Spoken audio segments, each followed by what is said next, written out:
पाटण तालुक्याला मोफत वीज मिळावी या प्रमुख मागणीसाठी महाराष्ट्र नवनिर्माण सेनेच्या वतीने सुरू करण्यात आलेली पाटण ते मुंबई पदयात्रा अखेर तात्पुरती स्थगित करण्यात आली आहे। मुख्यमंत्री देवेंद्र फडणवीस यांनी सकारात्मक भूमिका घेत 1 महिन्याची मुदत दिल्यानंतर हा निर्णय घेण्यात आला। शुक्रवारी सकाळी पाटण येथील झेंडा चौकातून गोरख नारकर यांच्या नेतृत्वाखाली या पदयात्रेला जोरदार सुरुवात झाली। छत्रपती शिवाजी महाराजांच्या जयघोषात आणि मोफत वीज आमच्या हक्काची या घोषणांनी परिसर दणाणून गेला होता। कोयना धरण, पवनचक्क्या आणि आगामी प्रकल्पांमधून मोठ्या प्रमाणावर वीज निर्मिती होत असताना स्थानिकांना त्याचा लाभ मिळत नसल्याची भावना आंदोलनकर्त्यांनी व्यक्त केली। महाराष्ट्र उजळवणाऱ्या पाटण तालुक्याच्या घरात मात्र अंधार आहे, अशी संतप्त प्रतिक्रिया यावेळी देण्यात आली।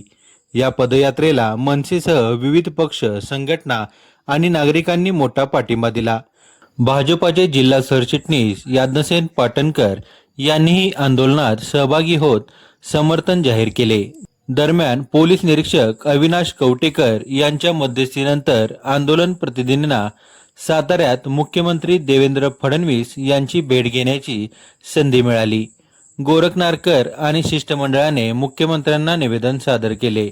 मुख्यमंत्र्यांनी मागण्यांबाबत सकारात्मक चर्चा करत निर्णयासाठी 1 महिन्याची मुदत दिल्यानंतर नाडे येथील शिवतीर्थावर पदयात्रा तात्पुरती स्थगित करण्याची घोषणा करण्यात आली। यावेळी छत्रपती शिवाजी महाराजांच्या पुतळ्याला पुष्पहार अर्पण करून आंदोलनकर्त्यांनी जोरदार घोषणाबाजी केली।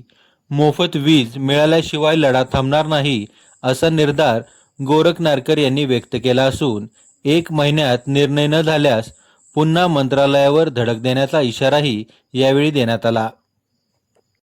आज आपण पदयात्रा चालू केली होती पाटण ते मुंबई वीज माफी तालुक्याची होण्यासाठी। तर आपल्या पाटणचे पोलीस निरीक्षक कवटेकर साहेबांनी याच्यामध्ये असा की आज अनाशा मुख्यमंत्री सातारा जिल्ह्यामध्ये होते, सातारा जिल्ह्यामध्ये मुख्यमंत्री होते, तर त्यांची आम्हाला भेट करून दिली आणि जे आम्ही चालत जाणार होतो आणि निवेदन देणार होतो ते साहेबांनी खरं तर तिथं जाऊन आम्हाला निवेदन द्यायला लावलं आणि समोर आम्ही फक्त साहेबांशी बोललो तर साहेबांनी सांगितलं की मुख्यमंत्री साहेबांनी सांगितलं ठीक आहे, आम्ही निवेदन द्या, आम्ही बघतो म्हणून याच्यावरती काही करायला नाही। त्यामुळं खरं तर सर्व पोलीस डिपार्टमेंटचं साहेबांचं खास करून मनापासून आभार। आणि या पदयात्रेमध्ये ज्यांनी सहभाग घेतला सर्व पक्षाचे, विविध संघटना, विविध सामाजिक कार्यकर्ते, सर्व लोकांचं मी खरं तर मनापासून, पत्रकारांचं, सर्व मीडियाचं, सर्वांचं मनापासून आभार मानतो।